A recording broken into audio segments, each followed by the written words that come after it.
Bonjour friends and happy French Friday to you. I am taking a little break today from painting around our new home to start a new project that I have been anxious about starting. So I'm going to be doing the German Schmear technique on our fireplace in the dining room. I will be using this simple grout that is pre-mixed grout that's ready to use in the color Arctic White. And I picked this one up at Home Depot, but I'm sure that you can find it at any home improvement store that's local to you. And I also picked up this package of gloves because I will be needing some gloves to do this project. I'll also be using this metal construction putty knife that we already had, and I will also be using this sponge that we already had on hand as well. And I'll be using my mop bucket to dip it into to get it wet. If you're thinking about doing a project like this, I think the hardest part was just the beginning here where I'm just trying to get it started. After that, you get the hang of it and it goes much quicker, but uh, I wouldn't say it was hard at all. I would just say that it was more time consuming than anything, and it's almost like frosting a cake, but a little harder than that, little, like I said, more time consuming than that. But it's actually was kind of fun after you get going on it, um, and if you're thinking about doing a project like this, you can make it look however you want. You can add more grout if you want it to have more grout, or you can also take away with the sponge and have more of the brick exposed. So you can make this look however you want. So that's what is fun about this project, is that you are creating your own look that you want with this German Schmear process and technique.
On the top of the hearth here, you can see that's very shallow grout lines, whereas the front here is pretty deep grout lines. So it's taking quite a bit of grout to fill the deeper parts of the fireplace. And I'll show you up here, it's the same way. It's really deep. I don't know if you can see that on camera, but hopefully you can tell that it's quite a bit deeper. So it's taking quite a bit of grout to fill this, especially it's a larger fireplace. So I am on my second bucket of grout. So far, hopefully it's only going to take 2 buckets. So we'll see, but it's looking really good so far. I'm really happy with how it's looking.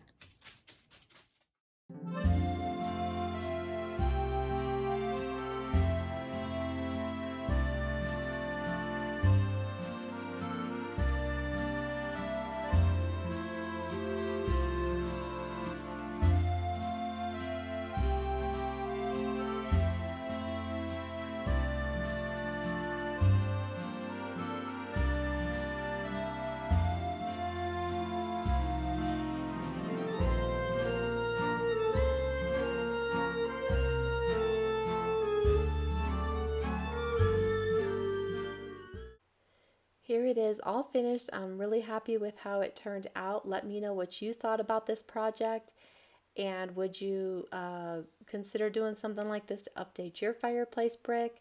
Let me know in the comments below, and I hope this did give you some inspiration on how to update your fireplace brick.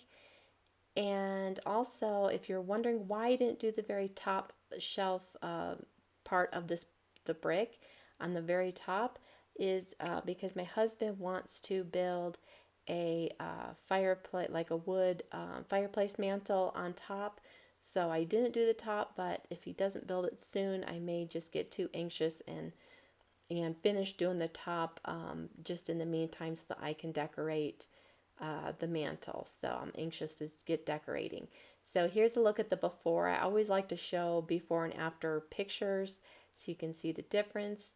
And I think what a difference it did make. I really think that it gave it an updated look, and also just helps it to stand out a little bit more. I felt like with the wood walls and that darker brick, it didn't stand out. I thank you so much for watching today's video. Please share, like, and subscribe. And I look forward to sharing more videos with you soon. Until then, au revoir.